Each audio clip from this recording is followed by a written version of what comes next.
paradigm shift is possible with the right knowledge, right skills, the desire to change. So with all those things, paradigm shift is possible. But if you really make it happen, if the paradigm shift really happens, then what's the benefit out of that? There are certain issues, right, where many of us will be facing some issues in our life. Now I give a small list here. Not every person will go through these problems, but maybe some of those problems are related to each one of you, even few things to me. Like we have fear and insecurity. There is some obsession that I want the results to come immediately to me. I cannot wait. So that kind of obsession is there for a lot of people. Then we always get bogged down by blame and criticism. So these are certain problems. Then we have hopelessness. We simply lose hope. We don't know what's going to happen. For example, this pandemic situation created hopelessness for many people. Then for some people, there is lack of life balance. The life does not go as we plan or as we expect, and things, new challenges come in, and people really get confused and lost. Then there are selfish motives. For example, we cannot change because many times we think WIIFM, what's in it for me? So we always try to look at the personal favor in doing anything. For example, if somebody tells you a good idea to follow, then for some people, the immediate thought that comes to their mind is to understand what's in it for me.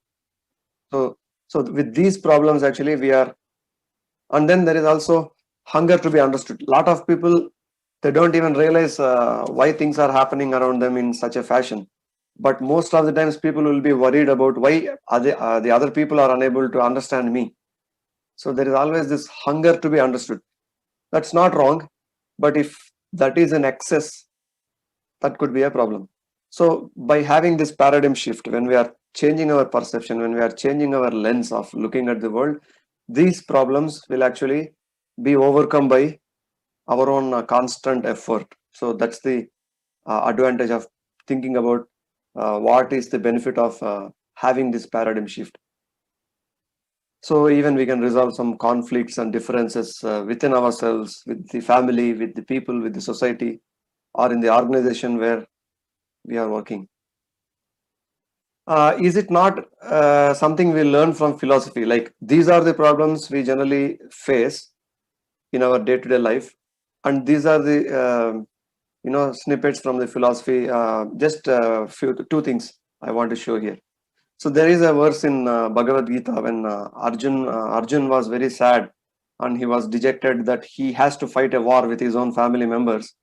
Then Lord Krishna says to Arjuna about this: Asochya nanvasochastvam prajnavadamscha bhashase gata suna gata sumscha nanu sochanti panditaha. Which means, oh Arjun, you are speaking as a learned person, but you are mourning for something which is not even worthy of grief. So those who are wise, they don't lament either for the living people or for the dead. So even at the context of war, actually, in the context of war, when there is only one thing left, either you kill the other guy or the other guy kills you, and your life is finished there. Either you make fame or you directly go out of this world. In such a situation, when Arjun has asked this question, Lord Krishna has said that this is the way to think. So you should not even worry about few things which are not worth of worrying about. So if you see on the left side, you have got some the like fear of security, all these problems. What we said, even if these are coming from sources like personality development, you can always correlate them with our philosophy. So that's the moment you do this, you will understand that these philosophical things are not just for reading and forgetting them, but you are actually you always have a chance to follow those things in your life. Another similar one, again from Bhagavad Gita here, is on karma yoga.